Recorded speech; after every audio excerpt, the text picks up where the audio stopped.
মানে আগে ভাই 2 টাকা 3 টাকা নিতাম না, কিন্তু এখন সবারই এরকম 72 73, লাস্টে দেখা যায় যে ভাই 30 40 টাকা নাই হয়ে যায়। বংশাল কোথায়? মেন রোডেই শুরুগুলা মেন রোডে নেমে যাবে আল্লাহ জায়গায়। ও আচ্ছা, বুঝতে পারছি, ওই যে একটা ফুটওভার ব্রিজ আছে যে। ফুটওভার ব্রিজের পরেই মেন। আচ্ছা, ভালো হয়েছে, আমার বাসা ওইদিকে, চলেন। আসসালামু আলাইকুম, hello everyone, welcome to my channel city cruiser BD. আশা করি সবাই ভালো এবং সুস্থ আছেন। আলহামদুলিল্লাহ আমিও ভালো আছি। ভাই গতকালকে যা প্ল্যান করছিলাম আজকে তার কোনোটাই হয় নাই। কালকে সারা দিন গেছে ওই যে হেলমেট কিনতে, তার মধ্যে ভয়েসের জন্য সেট আপ করছি মাইক্রোফোন। কিন্তু ভাই আজকে যখন ইউজ করতে গেলাম মাইক্রোফোনটা, দেখতেছি কথা ফাইটটা যায়। আবার আমি আপনাদের সাথে যেটা বলতে চাই, যেগুলো শেয়ার করতে চাই, সেগুলো ভাই রাইডিং করা অবস্থায় বলা সম্ভব না। এবং কাস্টমারের যে কথোপকথন হেটাও ভাই এই মাইক্রোফোনে আসে না।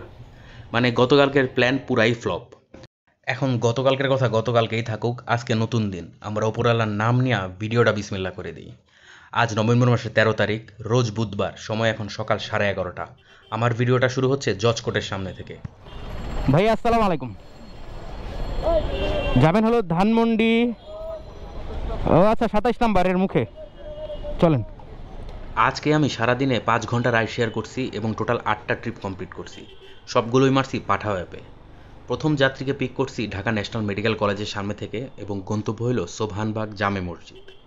ওনার ভাড়া আসছিল 164, ডিসকাউন্ট ছিল 42 টাকা এবং পাঠাও কমিশন যায় 26 টাকা। ভাই বেশ কিছুদিন আগে আমার এক সাবস্ক্রাইবার ভাইয়া প্রশ্ন করছিলেন যে মোটরসাইকেল যদি সিএনজিতে রূপান্তর করা হয় তাহলে পুলিশ মামলা দিবে কিনা। আমাদের দেশে বিশেষ করে ঢাকা শহরে যদি মোটরসাইকেলে ফগ লাইট লাগান বা হলার লাগান বা এক্সট্রা কোনো ঝিকিমিকি বাতি লাগান, তাইলেই পুলিশ মামলা দিয়ে দেয়। এগুলো হলো মোটরসাইকেলে অতিরিক্ত সংযোজন। পুলিশের দ্বারাই লেখাই আছে অতিরিক্ত কোনো কিছু সংযোজন করা যাবে না। আর আপনি যদি একটা তেলে চলা মোটরসাইকেলে আফটার মার্কেট মডিফাই করে সিএনজি বানান, তাহলে অবশ্যই মামলা খাবেন। কিন্তু যদি ভাই মোটরসাইকেলটা কোম্পানিই বানায় সিএনজি, যেরকম বাজাজ ফ্রিডম, তখন তো ভাই আপনার ব্লু বুকে লেখাই থাকবে, ওইটার উপরে আর মামলা দিবে না। আর তাছাড়াও ভাই যেগুলো সিএনজি নতুন করে করা হচ্ছে বিভিন্ন জেলায়, ঢাকার বাইরে টাইরে করতেছে মানুষজন, ওগুলো ভাই নিরাপদ না। বাই চান্স যদি মোটরসাইকেলটা পইরা যায়, আমি দেখছি মোটরসাইকেলের পিছনে ব্যাক ক্যারিয়ারের সাইডে একটা ডিব্বার মতো থাকে, ওইটার ভিতরে সিএনজির যে সিলিন্ডারটা ওইটা বসায়। ভাই ওইটা অনেক ঝুঁকিপূর্ণ, যে কোনো সময় মারাত্মক ধরনের বিস্ফোরণ করতে পারে পইরা গেলে। ভাইয়া 125 টাকা।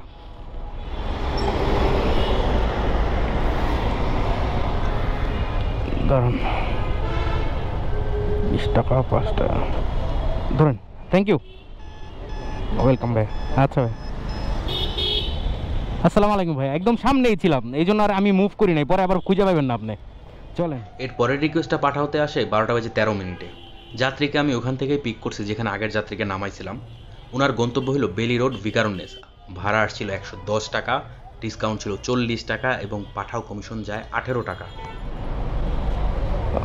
ভাইয়া 2 টাকা নাই, আমি 30 টাকা। হ্যাঁ হ্যাঁ, ঠিক আছে, থ্যাংক ইউ ভাইয়া। আবার আগের জায়গায় যেখান থেকে নিয়ে গেছি। ওকে। আগের যাত্রীকে নামায় আমি ভাবছি মগবাজারের দিকে যাব। প্রায় 2 মিনিট সামনে আগাইছি, তখন সাথে সাথে আরেকটা রিকোয়েস্ট আসলো পাঠাওতে। আমি দেখলাম সেম মানুষ এবং উনি যেখান থেকে আসছে আবার ওইখানেই ফেরত যাইতে চায়। ভালোই হইলো, আমি তারে যেখানে নামায় দিয়ে আসছি ভিকারুন্নেসার গেটে, আবার ওইখান থেকেই পিক করলাম। এইবার ওনার ভাড়া আসছিল 113 টাকা, ডিসকাউন্ট ছিল 40 টাকা, পাঠাও কমিশন যায় 13 টাকা। আচ্ছা একটা ব্যাপার আমি জানি না, যেমন ধরেন আমার যে যাত্রী, উনি প্রথমে একবার আসলো, উনি ওখানে 40 টাকার ডিসকাউন্ট পাইছে, আবার এখন যাইতেছে এখনও 40 টাকা ডিসকাউন্ট। মানে কি পাঠাও প্রত্যেকটা রাইডেই 40 টাকার ডিসকাউন্ট দেয় সবাইরেই? মানে দিনের মধ্যে 10 বার গেলে 10 বারই 40 টাকা ডিসকাউন্ট, তাহলে তো ভাই 400 টাকা ডিসকাউন্ট হয়ে গেল। নাকি ভাই দিনে শুধু একবারই দেয়, না পয়েন্টের কোনো সিস্টেম আছে? ভাই কেউ কি জানেন নাকি একটু জানায়েন কমেন্টে। ও ভাই, থ্যাংক ইউ থ্যাংক ইউ। ওকে ভাই, আল্লাহ হাফেজ, বাই। আসসালামু আলাইকুম। মালিবাগ? হ্যাঁ চলেন। এর পরের রিকোয়েস্টটা আসে 1:28। যাত্রীকে পিক করছি আমি লালমাটিয়া গার্লস কলেজের সামনে থেকে এবং গন্তব্য হইল মালিবাগ সিআইডি অফিস। দূরত্ব ছিল 8.9 কিলোমিটার, ভাড়া আসে 170, পাঠাও কমিশন যায় 18 টাকা। ভাই আজকে আমার যাত্রীদের মধ্যে একজন ডাক্তার, একজন ছাত্র, একজন পুলিশ, একজন চাকরিজীবী, একজন ব্যবসায়ী, আবার একজন ফইরা। ফইরা মানে হইল যে টোটো কোম্পানি। এখন আমার ইচ্ছা আছে একদিন কোনো বড় ফিল্ম স্টার বা সুপারস্টারে নিয়ে রাইড শেয়ার করার। আর ভাই ঢাকা শহরে এরকম ইচ্ছা থাকলে সেটা পূরণও হইতে পারে। গত বছর যেদিন মুজিব সিনেমাটা মুক্তি পাইলো, ওই দিন কিন্তু আমি রাইড শেয়ার করছি, প্রায় 7টা না 8টা ট্রিপ মারছি। বাসায় আসার পর খবরে দেখলাম নুসরাত ফারিয়া সে মুজিব সিনেমার উদ্বোধনীতে যাবে। এখন গাড়িতে সে উঠছে, উঠার পরে রাস্তার মধ্যে বিশাল জ্যাম পড়ছে, তার লেট হয়ে যাইতেছে। তখন সে পাঠাও অর্ডার করছে এবং মুখটা কাপড় দিয়ে পেঁচায়া ভালো মতো, তারপর সে পাঠাও বাইকে করে মুজিব সিনেমার উদ্বোধনীতে গেছে। এখন এই খবর দেওয়ার পর আমি মনে মনে ভাবতেছিলাম বাসায় বসে বসে যে আমি শালা কই আসিলাম। শোনো ভাই, ঠিক আছে ভাই, থ্যাংক ইউ। না না সমস্যা নাই, ঠিক আছে ভাই, আসসালামু আলাইকুম। আসসালামু আলাইকুম। এদিক দিয়ে যাবো না এদিক? এরপরের রিকোয়েস্টটা আসে ঠিক 2:05 যাত্রীকে পিক করছি সিদ্ধেশ্বরী কাকলি বিল্ডিং থেকে এবং গন্তব্য হলো ওয়াসা ভবন, কাউরান বাজার। যাত্রীর ভাড়া আসছিল 90 টাকা, ডিসকাউন্ট ছিল না এবং পাঠাও কমিশন যায় 6 টাকা। ভাই, আমি রাইড শেয়ার করি প্রায় 1.5 বছর হয়ে গেল এবং শুরু থেকেই আমি অ্যাপসের মাধ্যমেই করি। প্রথমে অ্যাপসে ভাই অনেক সুন্দর সুন্দর ভাড়া আসতো, কোনো ডিসকাউন্টও থাকতো না। এই দেখেন, এটা হলো আমার সর্বোচ্চ ভাড়া, প্রায় 450 টাকা আসছিল, আর সর্বনিম্ন ভাড়া মনে হয় 40 টাকাও পাইছি। কিন্তু বর্তমানে যে ভাড়াগুলো আসে ভাই, আমার মনে হয় এগুলো আসলেই অনেক কম আগের তুলনায়। এখন যদি পাঠাওয়ার কথাই ধরি তাহলে ভাই 2টা জিনিসে চেঞ্জ আসছে। একটা হলো সার্চ যদি আসতো তাহলে ভাই আগে 20, 30, 40 টাকা এমনিই ভাড়া বাইরে যাইতো, কিন্তু বর্তমানে সার্চ আসেই না বলতে গেলে, আর আসলেও 5 টাকা 60 টাকা বাড়ে, ওতে তেমন একটা ডিফারেন্স হয় না। আর দ্বিতীয়ত, আগে যখন পাঠাও একটা ট্রিপ শেষ করতাম আমি, মানে অফলাইনে বাটনে চাপ দিতে যাওয়ার আগেই আর একটা ট্রিপ ঢুকে যেত, মানে 1 সেকেন্ডও দেরি হতো না। অ্যাপে মানুষ ক্যান রাইড শেয়ার করে যাতে একটার পর একটা ট্রিপ ঢুকতে থাকে, তাহলে ভাড়া যদি কমও হয় বেশি ট্রিপ মাইরা পোষায় ফেলা যাবে। আগে মানুষ ভাই 3200, 3000, 4000 টাকা ইনকাম করতো অ্যাপে রাইড শেয়ার করে, এখন ভাই 2000 ইনকাম করতে পারলে একদম পিছন দিয়ে ধোয়া বাইর হয়ে যায়। 4 টাকা আছে। থ্যাংক ইউ ভাই, আসসালামু আলাইকুম।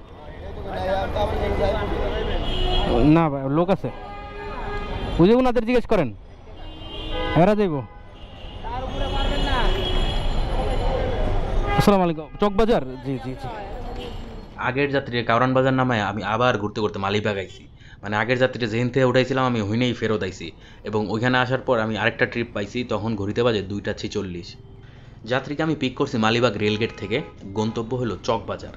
ভাড়া আসছিল 113, ডিসকাউন্ট ছিল 20 টাকা এবং পাঠাও কমিশন যায় 8 টাকা।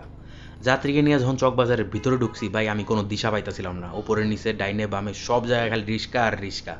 শেষমেশ যাত্রী আগেই নেমে গেছে, আমরা গন্তব্যে পৌঁছাইতেই পারলাম না জ্যামের কারণে। ঠিক আছে ভাই, ধন্যবাদ।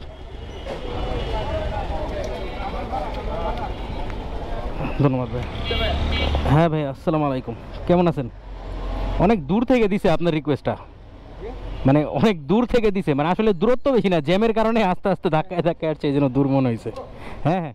এর পরের ট্রিপটা আসে 3:10। যাত্রী আছে মাহুরটুলি পুলিশ ফাঁড়ির সামনে, গন্তব্য হলো ল্যাব 8 হসপিটাল।